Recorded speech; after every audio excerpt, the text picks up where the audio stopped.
नमस्कार मित्रांनो, तर आपण ऐकत आहोत मेरुहाचे मृत्युंजय हे पुस्तक. तर मागील व्हिडिओमध्ये आपण प्रकरण क्रमांक 14 पाहिला होता. या व्हिडिओमध्ये आपण प्रकरण क्रमांक 15 अग्निपरीक्षा हे पाहूयात. तर मित्रांनो, चला सुरू करूया प्रकरण क्रमांक 15 अग्निपरीक्षा. धुळीने भरलेल्या निबिड अरण्यातील पायवाटेवरून एक छोटासा मुलगा चालत निघाला होता. मेंढ्यांचा कळपही त्याच्या सोबत होता. आपल्या फरच्या कोटात भरलेल्या तीक्ष्ण दगडांच्या अणकुचीदार कडांच्या टोचण्याकडे दुर्लक्ष करत तो चालला होता. तो चालत असलेल्या पायवाटेच्या दोन्ही बाजूंनी ते ओलसर घनदाट जंगल धोकादायकपणे पसरलेले होते. त्या अरुंद पायवाटेवरून घनदाट झाडीतून पलीकडे पाहणेही कठीण होते. त्या दाट पानांच्या वृक्षराजीत राक्षसांचे वास्तव्य असल्याचे त्या मुलाला खात्रीपूर्वक माहिती होते. त्याची चाल थोडी जरी मंद झाली असती तर त्याच्यावर झडप घालण्यासाठी ते दबा धरून बसलेले असतील याची त्याला खात्रीच होती. त्याचे खेडे आता काही तासांच्या अंतरावरच होते. सूर्य झपाट्याने डोंगराआड जाऊ लागला होता. राक्षसांना अंधार आवडतो. ज्यावेळी तो ऐकत नसे त्यावेळी त्याची आई आणि आजी याच राक्षसांची त्याला भीती घालत असत. आता त्याच्याबरोबर कोणीतरी मोठी व्यक्ती असती तर बरे झाले असते असे त्याला वाटत होते, कारण राक्षस मोठ्या माणसांना त्रास देत नाहीत. त्याचे हृदय जोरजोरात धडधडू लागले. त्याला आपल्या हृदयाचे ठोके ऐकू येत होते. त्याने झटकन आपली छोटी तलवार म्यानातून उपसून बाहेर काढली. मागच्या बाजूने आपल्यावर कोणीतरी हल्ला करत आहे असा त्याला संशय वाटत होता. त्याच्या मित्रांनी आणि त्याने जंगलातल्या राक्षसांच्या बऱ्याच कथाही ऐकल्या होत्या. ते भ्याड कधीही आपल्या सावजावर समोरून हल्ला करत नसत. आवाज कोणत्या दिशेने येत आहे त्याचा कानोसा घेण्याचा प्रयत्न तो करत होता, पण तो नेहमीचा ठेक्याचा आवाज होता आणि त्याला तो बऱ्यापैकी परिचित वाटत होता. आपण हा आवाज याआधी कधीतरी ऐकला आहे असे त्याला वाटले. आता त्या ठेक्याबरोबरच त्याला पुरुषी आवाजातील गाणेही ऐकू येत होते. तो आवाज जड आणि भरदार होता. तो काही राक्षस नव्हता. तो मुलगा रोमांचित झाला होता. तिथून जोरात पळत निघावे असे त्याला वाटत होते, कारण त्याने आतापर्यंत याविषयी त्याच्या मित्राकडून कित्येकदा ऐकले असले तरीही आता त्याला ते प्रत्यक्ष पाहण्याची संधी मिळणार होती. तो हळूहळू रांगत रांगत त्या वृक्षराजीत शिरला. त्याची तलवार त्याने कमरेला लटकवली होती. त्या आवाजापर्यंत पोहोचण्यासाठी त्याला फार दूरवर जावे लागले नाही. थोडीशी झुडपे तोडून जागा मोकळी करण्यात आली होती. तिथूनच तो आवाज येत होता. तो एका वृक्षाच्या बुंद्यामध्ये लपला आणि तिथूनच डोकावून पाहू लागला. ते एक जोडपे होते. पुरुष अत्यंत केसाळ होता. तो जवळजवळ अस्वलासारखाच दिसत होता. त्या मुलाला त्या कोणातून फक्त त्याची पाठमोरी आकृती दिसत होती, पण त्याला ती स्त्री मात्र समोरून दिसत होती.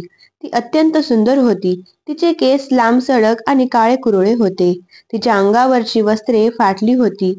त्यातून तिचे लांब पाय दिसत होते.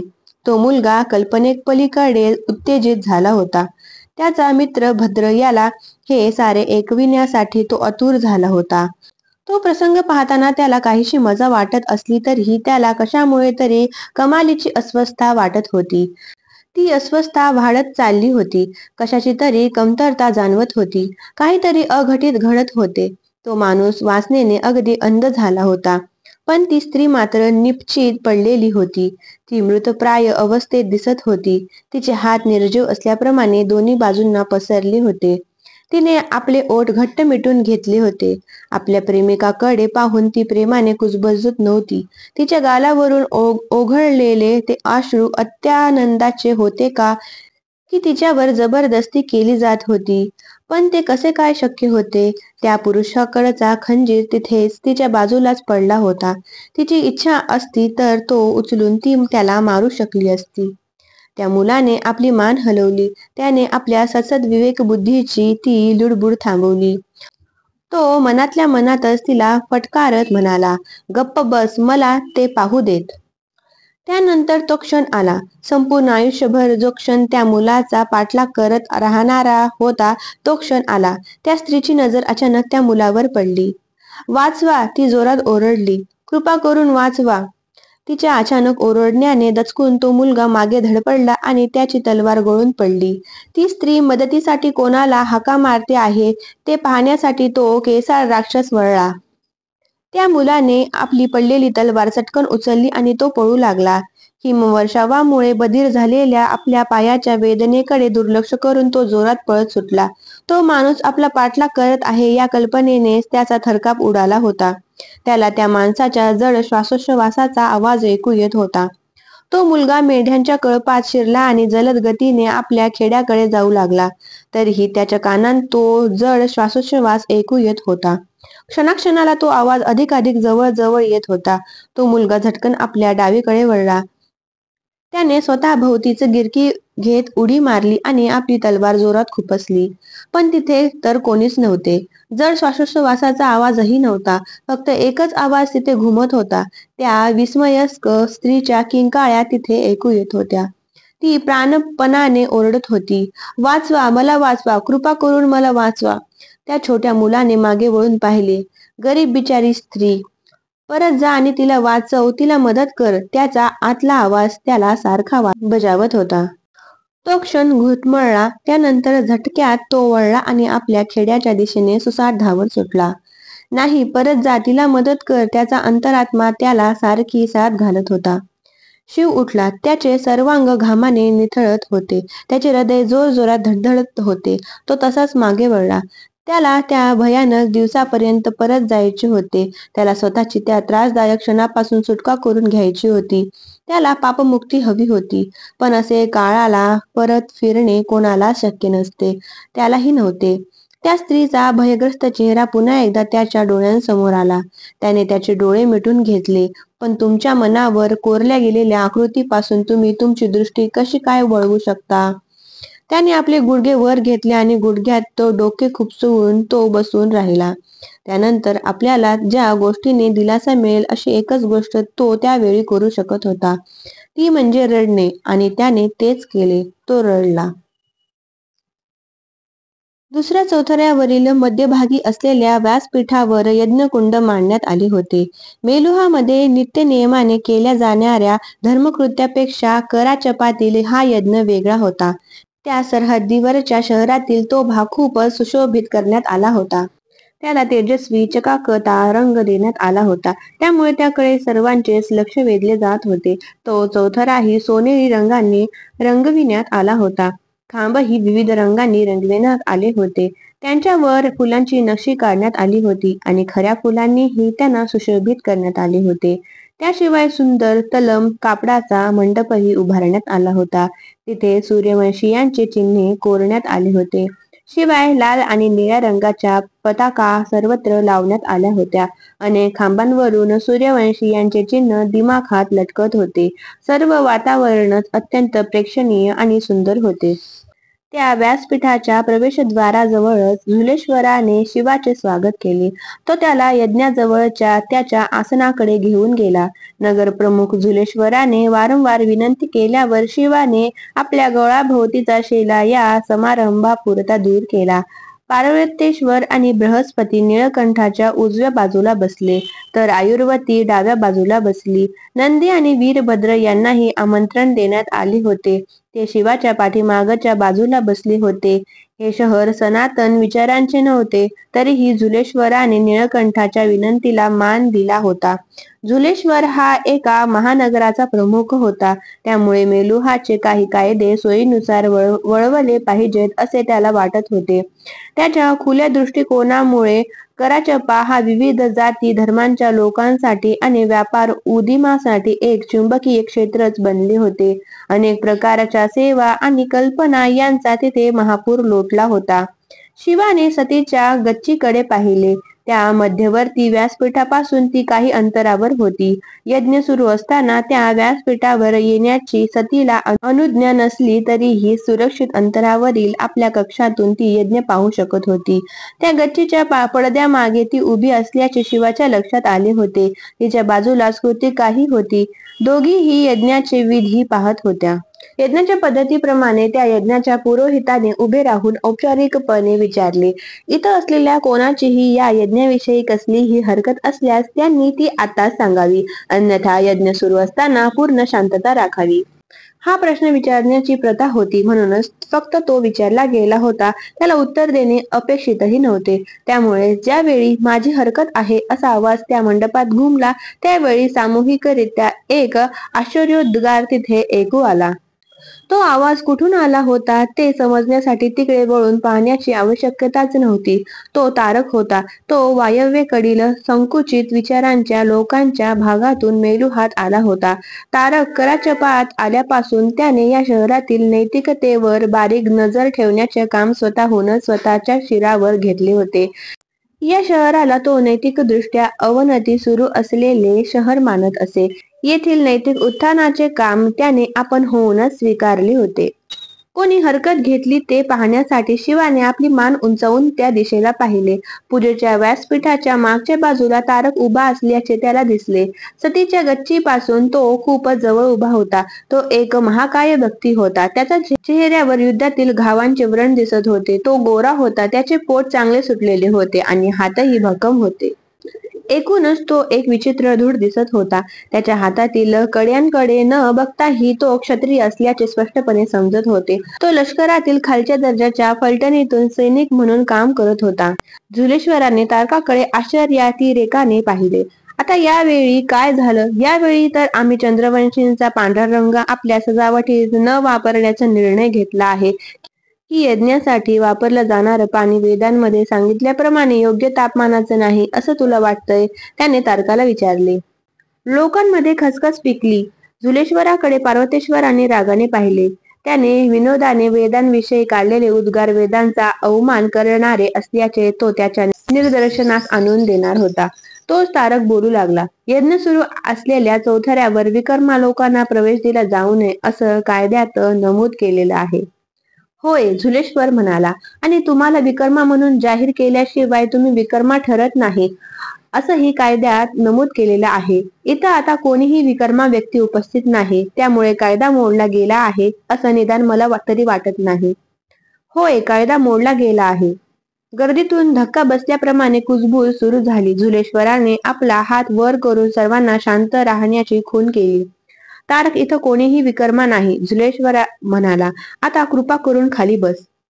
राजकुमारी सतीनं तिच्या उपस्थितीनं यज्ञभूमी अपवित्र केली आहे. तारक जोरात ओरडला.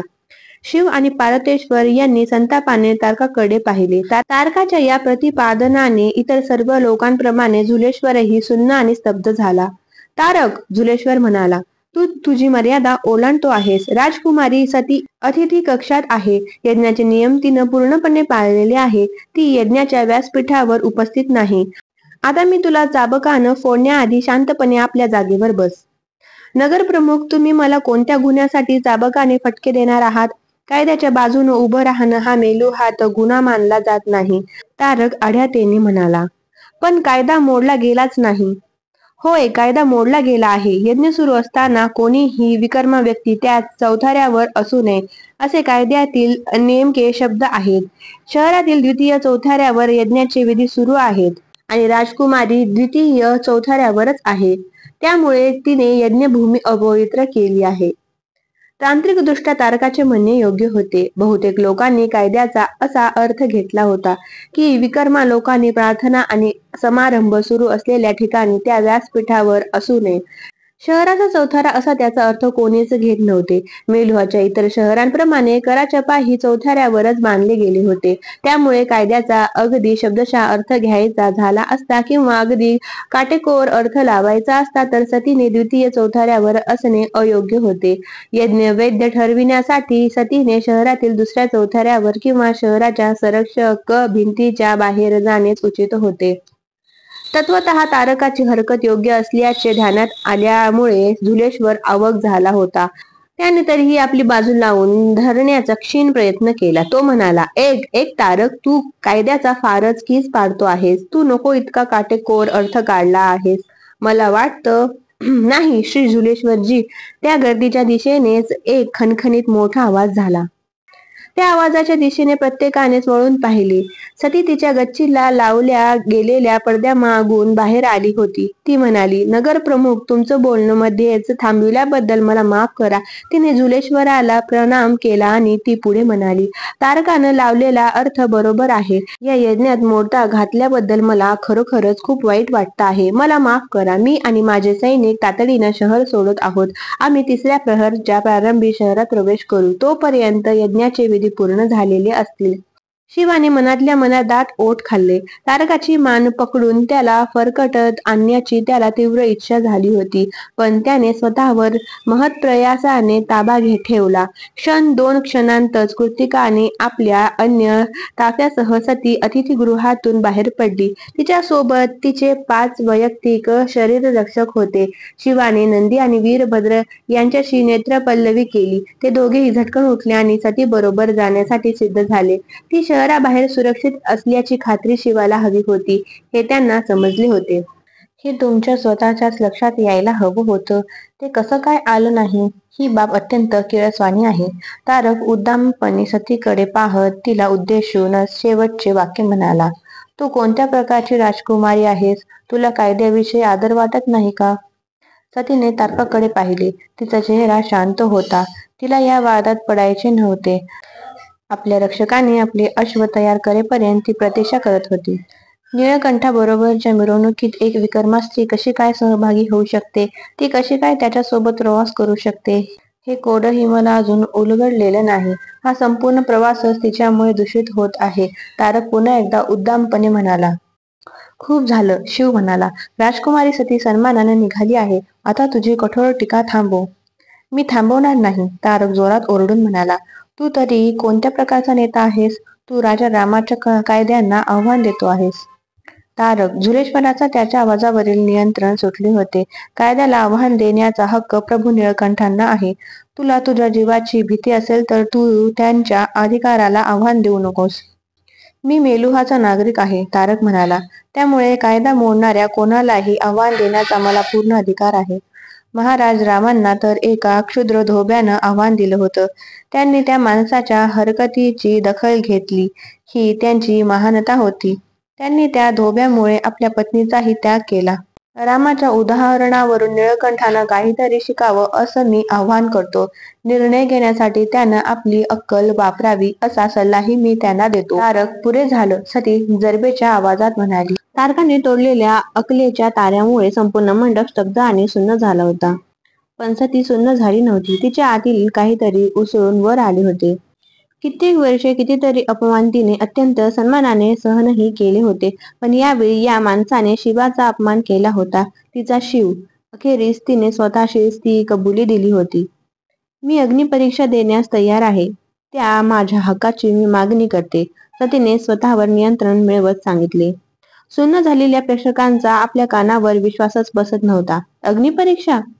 परिस्थिती अधिकाधिक चिघळत चालली होती.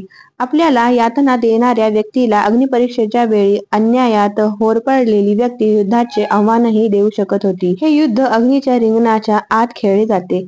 त्या रिंगणातून सुटका नसते. दोघांपैकी एका व्यक्तीचा मृत्यू होईपर्यंत हे युद्ध खेळावेच लागते.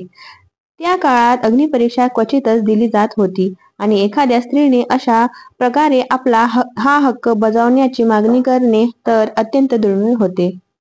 असं काही करण्याचं कारणच नाही, राजकुमारी, जुलेश्वर विनवणीच्या स्वरात म्हणाला. आपल्या शहरात राजकुमारी मारली जाईल या भीतीपोटी त्याच्या इतर प्रजनांप्रमाणे त्यांच्याही हृदयात धडकी बसली होती. कारण युद्धात तारकच तिला हरवेल याविषयी कोणाच्याही मनात शंका नव्हती. अशा वेळी सम्राटाच्या क्रोधात होरपळून निघण्याची त्याची तयारी नव्हती.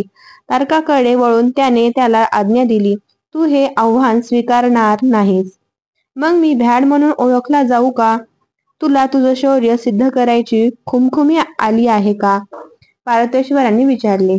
या सगळ्या वादात तो प्रथमच बोलत होता. मग माझ्या बरोबर युद्ध कर. या आव्हानासाठी मी सतीचा सहकारी म्हणून तुला आव्हान देतो. माझा सहकारी नेमण्याचा फक्त मलाच अधिकार आहे, पितृतुल्य. सतीने पार्वतेश्वराला पित्या समान दर्जा देत सांगितले. त्यानंतर तारकाकडे वळून ती म्हणाली, तू माझ्याशीच युद्ध करशील. मी सहाय्यक नेमत नाही. तारक, तू असं काहीही करणार नाहीस. बृहस्पतींनी आता वादात भाग घेत हरकत घेतली होती. तुला जर सतीकडून मारला जाण्याची भीती असेल तरच तारका तू सतीचं हे युद्ध आव्हान स्वीकारणार नाहीस, शिव म्हणाला. शिवाच्या या शब्दांनी धक्का बसल्याने प्रत्येक जणच त्याच्या दिशेने वळला. शिव पुढे म्हणाला, कराचपाच्या नागरिकांनो, मी राजकुमारीला लढताना पाहिलेला आहे. ती कोणाचाही पराभव करू शकते. अगदी देवांवरही ती युद्धात मात करू शकते. सतीने धक्का बसल्याप्रमाणे शिवाकडे पाहिले. मी हे आव्हान स्वीकारतो, तारक गुरगुरत म्हणाला. सतीने तारकाकडे पाहून संमती दर्शक मान हलविली. ती आपल्या शुभ्र श्वेत अश्वावर आरूढ झाली आणि जाण्यासाठी वळली. त्या चौथऱ्याच्या कडेला थांबून तिने आपल्या अश्वाचा लगाम खेचला आणि शिवाकडे एक नजर टाकली. तिने त्याच्याकडे पाहून स्मित हास्य केले. ती वळली आणि वेगाने पळणाऱ्या अश्वावरून दिसेनाशी झाली. तिसऱ्या प्रहराला सुरुवात झाली होती. त्यावेळी शिव आणि बृहस्पती शांतपणे स्थानिक युद्ध सरावगृहात गेले. तिथे आपल्या 2 साथीदारांबरोबर तारक युद्धाचा सराव करत होता. त्या दिवशीचा यज्ञ ही एक दुर्घटनाच ठरली होती. कारण दुसऱ्या दिवशी राजकुमारीचा मृत्यू अटळ झाल्याची प्रत्येकालाच खात्री वाटत होती. आता त्या यज्ञाच्या कार्यक्रमातही सहभागी होण्याची कोणाची इच्छा उरली नव्हती. पण यज्ञाची घोषणा करण्यात आली होती, त्यामुळे त्याचे विधी पूर्ण करण्याची गरज होतीच. अन्यथा देव नाराज झाले असते. त्यानंतर यज्ञाचे विधी पूर्ण झाले आणि यज्ञ समाप्त झाल्याची घोषणा करण्यात आली. तारकाचे जबरदस्त प्रहार झेलणाऱ्या त्याच्या दुर्दैवी साथीदाराची होणारी तसे होलपट पाहून बृहस्पती मनोमन शहारले. भयाची लाट त्यांच्या मनातून आरपार निघून गेली. त्याने तातडीने एक निर्णय घेतला. आज रात्रीच मी त्याची हत्या करतो, म्हणजे ती उद्या मृत्यू पावणार नाही. सुन्न होत अविश्वासाने शिव बृहस्पतीकडे वळला. बृहस्पती, तुम्ही हे काय बोलता आहात? अशा प्रकारच्या युद्धाला सामोरं जाणं सतीसारख्या सुकुमार स्त्रीला शक्य नाही. मी तिच्यासाठी माझ्या आयुष्याचा आणि माझ्या पदाचाही त्याग करेन, ते म्हणाले. पण तुम्ही तर ब्राह्मण आहात. तुम्ही कोणाचीही हत्या करणं अपेक्षित नाही. मी ते तुझ्यासाठी करेन, बृहस्पती कुजबुजत्या आवाजात म्हणाले. त्यांच्या निर्णयावर भावना प्रधानतेचे ढग जमा झाले होते. तू तिला गमावणार नाहीस, माझ्या मित्रा. शिव बृहस्पतीच्या जवळ गेले. त्याने त्यांना आलिंगन दिले. तू तुझ्या आत्म्याला भ्रष्ट करू नकोस, माझ्या मित्रा. माझ्यासाठी कोणी एवढा मोठा त्याग करावा एवढं मी महान नाही. त्यानंतर 2 पावले मागे सरकत शिव कुजबुजला. काहीही झालं तरी तुमच्या त्यागाची आवश्यकता नाही. सूर्य पूर्वेला उगवतो हे जेवढं सत्य आहे, तेवढंच या युद्धात सती तारकाला मारेल हेही सत्य आहे. यानंतर तिसऱ्या प्रहरात काही तासांनी सती अतिथीगृहात परतली. ती तिच्या खोलीत गेली नाही, पण तिने नंदी आणि वीरभद्र यांना मध्यवर्ती अंगणातच उभे केले. तिने आपली तलवार उपसली आणि तिथेच नंदी आणि वीरभद्र यांच्याबरोबर युद्धाचा सराव सुरू केला. थोड्या वेळाने पार्वतेश्वर आत आला. तो मोडून पडल्यासारखा दिसत होता. त्याच्या चेहऱ्यावरून त्याला वाटत असलेली भीती स्पष्ट दिसत होती. आपण कदाचित सतीबरोबर हे अखेरचे संभाषण करत असू अशी भीती त्याला सतावत होती. सतीने आपला सराव थांबवला. तिने आपली तलवार म्यानात ठेवली. त्यानंतर हात जोडून तिने पार्वतेश्वराला प्रणाम केला. पितृतुल्य, ती कुजबुजली. पार्वतेश्वर सतीच्या जवळ गेला. त्याचा चेहरा विदीर्ण झाला होता. तो बहुधा रडतच असावा असे सतीला वाटले, पण तिला त्याविषयी खात्री नव्हती. कारण आतापर्यंत कधीच तिने त्याच्या निश्चयी आणि आत्मविश्वासपूर्ण डोळ्यांत अश्रूचा एक टिपूसही पाहिलेला नव्हता. माझ्या बाळा, पार्वतेश्वराला उमाळा आला होता. मला जे योग्य वाटते तेच मी करते, सती म्हणाली. मी अत्यंत आनंदात आहे. पार्वतेश्वराला काही बोलण्याचे धैर्य झाले नाही. रात्रीच तारकाची हत्या करावी असा विचार एक क्षणभर त्याच्याही मनात चमकून गेला, पण ते बेकायदेशीर कृत्य होते. तेवढ्यात शिव आणि बृहस्पती आत आले. शिवाने पार्वतेश्वराच्या चेहऱ्यावरील भाव पाहिले. लष्कर प्रमुखाच्या चेहऱ्यावर अशा प्रकारचा खिन्न भाव शिव प्रथमच पाहत होता. त्याला पार्वतेश्वराने बांधलेला अंदाज समजला होता. त्याला त्या गोष्टीचा सतीवर परिणाम व्हावा असे बिलकुल वाटत नव्हते. मला माफ कर, मला उशीर झाला, तो उत्साहाने सतीला म्हणाला. सगळेच जण त्याच्याकडे पाहण्यासाठी वळले. खरं म्हणजे मी आणि बृहस्पती वरुण देवाच्या मंदिरात गेलो होतो. आम्ही तारकासाठी प्रार्थना करून आलो, शिव म्हणाला. त्याच्या आत्म्याचा दुसऱ्या जगातील प्रवास सुखाचा होवो अशी प्रार्थना आम्ही करून आलो. सती जोरजोरात हसू लागली. अंगणातील सर्वच लोक खिदळू लागले. भद्र, द्वंद्वासाठी तू योग्य प्रतिस्पर्धी नाहीस. तू खूपच जलद गतीनं हालचाली करतोस. नंदी, तू राजकुमारी बरोबर द्वंद्व कर. तुझ्या चपळतेवर नियंत्रण ठेव. सतीकडे वळून तो म्हणाला, मी तारकाचा सराव पाहिला. त्याच्या वारांमध्ये प्रचंड ताकद आहे, पण तो जलद गतीनं वार करतो, त्यामुळे त्या वारातील ताकद कमी होते. त्यामुळे त्याची जमेची बाजू त्याचा दुबळेपणा ठरतो. त्याच्याबरोबर लढताना तू तुझ्या चपळ हालचालींचा कस लाव. सतीने मान हलवली. शिवाचा प्रत्येक शब्द तिने मन लावून ऐकला होता. तिने नंदीबरोबर आपला सराव सुरू ठेवला. तुलनेने मंद असलेल्या नंदीच्या हालचालीमुळे सती त्याच्यावर एखादा वर्मी बसणारा घाव सहज घालू शकत होती. अचानक शिवाच्या मनात एक कल्पना आली. त्याने नंदीला थांबण्याची सूचना दिली आणि सतीला विचारले, युद्धाच्या शस्त्राची निवड करण्याची परवानगी तुला आहे का? होय, मी हे आव्हान दिलं आहे, त्यामुळे तो माझाच हक्क आहे. मग खंजिराची निवड कर. त्यामुळे त्याच्या हल्ल्यांचा वेग कमी होईल. तोपर्यंत तू आत बाहेर वेगाने हालचाली करू शकशील. ही खूपच चांगली कल्पना आहे, पार्वतेश्वर म्हणाला. बृहस्पतींनीही मान डोलावली. सतीनेही तत्काळ मान्यता दिली. जवळजवळ त्याच क्षणी वीरभद्र हातात 2 खंजीर घेऊन उडी मारून समोर आला. त्याने त्यापैकी एक नंदीला दिला आणि दुसरा सतीला दिला. राजकुमारी, सराव करा, तो म्हणाला. सती आणि तारक गोलाकार सभागृहात उभे होते. कराचपाची ती मुख्य रंगभूमी नव्हती. मुख्य रंगभूमीचा आकार खूपच प्रचंड होता. मुख्य रंगभूमीच्या शेजारीच हे सभागृह बांधण्यात आले होते. तिथे संगतीच्या मैफली होत असत. मेसोपोटेमियाहून येणाऱ्या स्थलांतरितांना त्या फारच आवडत. ही मल्लभूमी म्हणजे अग्निपरीक्षेसाठी आवश्यक असलेली योग्य जागा होती.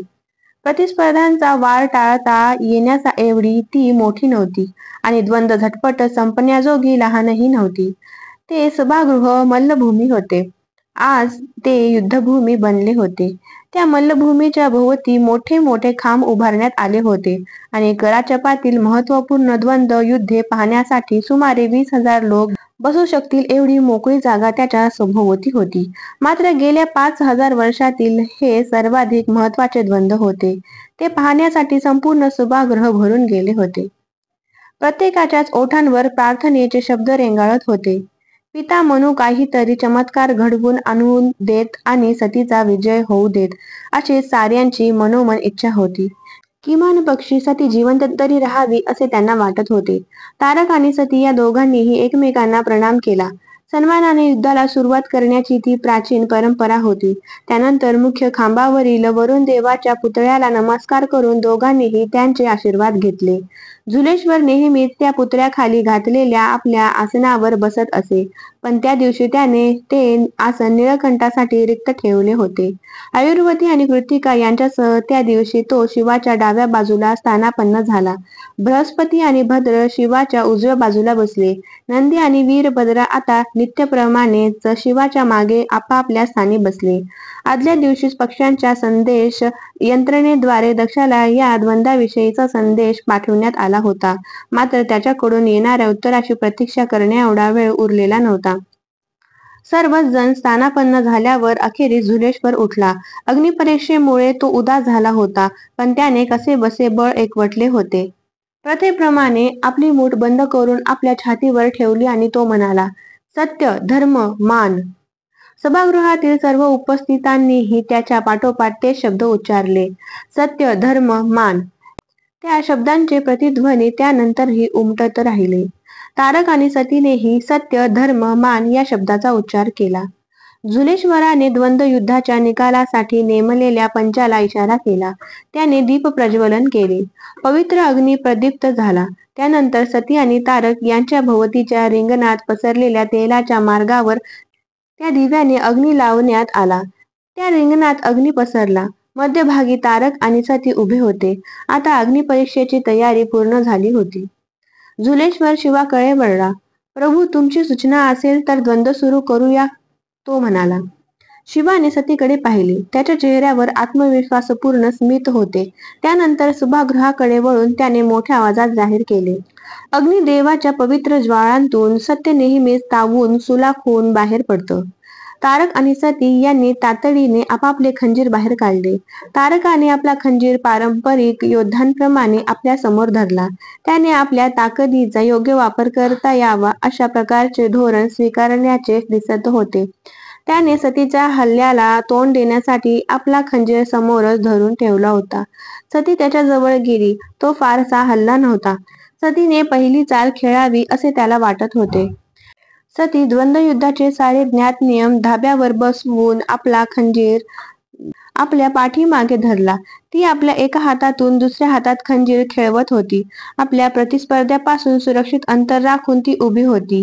तिच्या हल्ल्याची दिशा तारकाला कळू नये, तो गोंधळात पडावा यासाठी ती ते करत होती. दुसरीकडे तारक सतीच्या हालचाली एखाद्या बहिरी ससाण्यासारखा बारकाईने न्याहाळत होता. त्याने पाहिले की सतीचा उजवा हात किंचित वाकल्यासारखा दिसत होता. याचा अर्थ खंजीर तिच्या उजव्या हातात होता. अचानक सतीने डावीकडून चाल केली. तारक तसा स्थिर उभा राहिला. तिच्या उजव्या हातात खंजीर असल्यामुळे तिने डावीकडून केलेली चाल फसवी होती.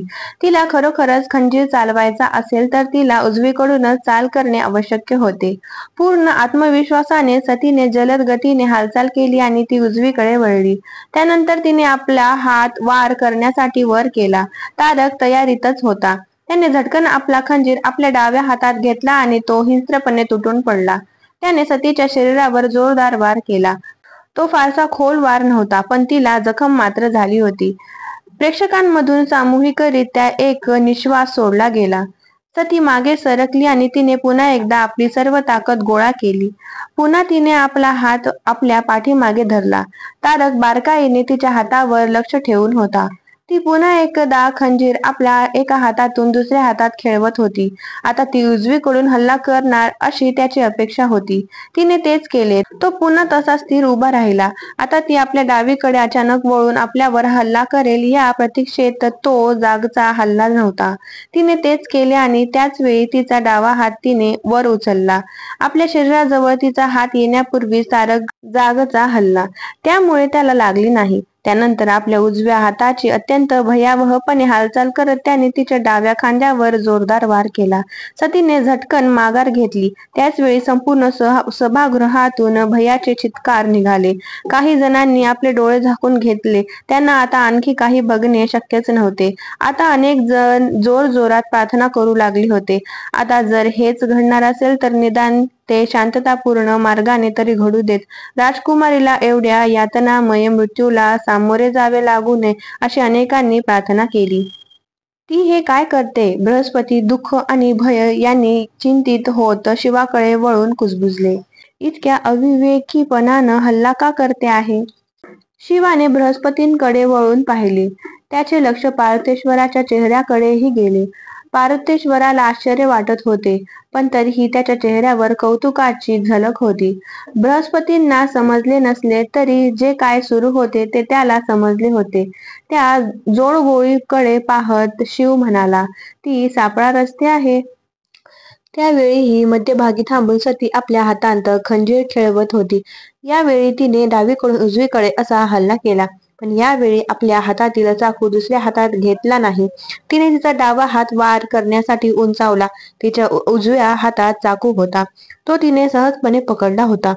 तारक सतीकडे अगदी जवळून बारकाईने पाहत होता. आपण हळूहळू वार करून तिला मृत्यूच्या दारात नेऊन पोहोचवू याची त्याला खात्रीच होती.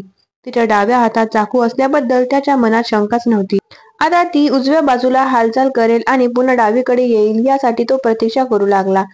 आतापर्यंत तिने तेच तर केले होते. त्यामुळे आता तिचा डावा हात खाली येईल अशी अपेक्षा करत त्याने आपल्या उजव्या हाताने वार केला. सतीने चवड्यावर गिरक्या घेत तो वार चुकवला आणि ती मागे गेली. चकित झालेल्या तारकाने काही हालचाल करण्यापूर्वी सतीने त्याच्या उजव्या बाजूकडून त्याच्यावर हल्ला केला आणि आपल्या उजव्या हातातील खंजीराने अत्यंत हिंस्त्रपणे त्याच्या छातीवर वार केला. तारकाची फुफ्फुसे छेदून खंजीर आरपार गेला. या वाराने तारकाला मोठाच धक्का बसला. तो निपचित झाला. त्याच्या तोंडातून रक्त बाहेर आले आणि हातातील खंजीर गळून पडला. तो मागे सरकत धडपडला. सतीने क्रूरपणे खंजीरावरची आपली पकड तशीच घट्ट ठेवली आणि त्यावरील दाब वाढवत वाढवत खंजीर त्याच्या शरीरात खोल खोल घुसवला. आता तारकाच्या शरीरात संपूर्ण खंजीर घुसला होता. त्याची फक्त मूठच तेवढी सतीच्या हातात होती. तारक धडपडत आणखी मागे गेला आणि कोलमडून धारातीर्थ पडला. संपूर्ण सभागृह स्तिमित झाले होते. सतीच्या चेहऱ्यावर संतप्त देवीच्या चेहऱ्यावरील भाव उमटले होते. त्या प्रसंगाने 85 वर्षे कोंडून ठेवलेल्या क्रोधाला मोकळी वाट मिळाली होती. त्यानंतर हळूहळू तिने त्याच्या शरीरातून आपला खंजीर बाहेर काढला. तो गोल गोल फिरवत तिने पुन्हा एकदा त्याच्या शरीरात घुसवला. त्यामुळे त्याच्या शरीराची मोठीच हानी झाली होती. आता तारकाच्या तोंडातून मोठ्या प्रमाणात रक्त बाहेर पडत होते. त्याला जोरजोरात रक्ताच्या उलट्या होऊ लागल्या होत्या. तिने आपल्या दोन्ही हातांत धरून खंजीर उंचावला. आता तिला फक्त तो खाली घेऊन तारकाच्या हृदयावर वार करायचा होता. तारक आता लवकरच परमात्म्याला भेटणार होता. त्यानंतर अचानक तिच्या चेहऱ्यावरचे भाव बदलले. तिचा चेहरा शांत झाला. जणू काही तिच्यातील सर्व नकारार्थी ऊर्जा कोणीतरी शोषून घेतली होती. ती मागे वळली. दृष्टांचा संहारक शिव त्याच्या आसनावर बसून मंद स्मित करत तिच्याकडे पाहत होता. त्यानंतर तिने तारकाकडे पाहिले आणि ती पुटपुटली, "जा, मी तुला माफ केलं." सभागृहात एकच जल्लोष उसळला. अगदी प्रत्यक्ष वरुण देव जरी हे युद्ध खेळत असता तरीही एवढ्या परिपूर्ण पद्धतीने ते झाले नसते. त्या युद्धात सूर्यवंशींना प्रिय असलेल्या सगळ्याच गोष्टी होत्या. दबावाखाली असताना नियंत्रित भावना आणि विजयानंतर अनियंत्रित जल्लोष अशा पद्धतीने प्रेक्षकांनी सतीच्या शौर्याला दाद दिली होती. सतीने आपल्या हातातील चाकू उंचावला आणि ती ओरडली, "जय श्रीराम!" संपूर्ण सभागृहातून प्रतिसाद उमटला. "जय श्रीराम! जय!" घशात आलेल्या आवंढ्यामुळे शिवाचे शब्द घशातच अडकले. "मी जर मनापासून रडून घेतले नाही तर देव मला यावेळी माफ करणार नाही," शिवाच्या मनात आले. शिवाने सतीची नजर चुकविली, कारण जिच्यावर तो प्रेम करत होता तिच्यासमोर अश्रू ढाळणे त्याला आवडले नसते. स्वतःवर पुन्हा नियंत्रण मिळवत त्याने तिच्याकडे पाहिले. आता त्याच्या चेहऱ्यावर तेच प्रसन्न हसू होते. सती शिवाकडे टक लावून पाहत होती. शिवाच्या चेहऱ्यावरील कौतुकाचे भाव पाहताच तिने प्रदीर्घ काळ दाबून ठेवलेल्या भावना आता बाण फोडून बाहेर पडल्या. पण जास्त काळ ती आपल्या भावने वेग सहन करू शकली नाही. मग तिने आपले डोळे मिटून घेतले. तर मित्रांनो, हे प्रकरण येथे संपूर्ण झाले आहे. पुढील प्रकरणासाठी माझ्या चॅनेलला सबस्क्राईब करा आणि क्रमांकानुसार प्रकरण ऐकण्यासाठी चॅनलवरील मेलुहाचे मृत्युंजय या प्लेलिस्टला तुम्ही नक्की भेट द्या. धन्यवाद.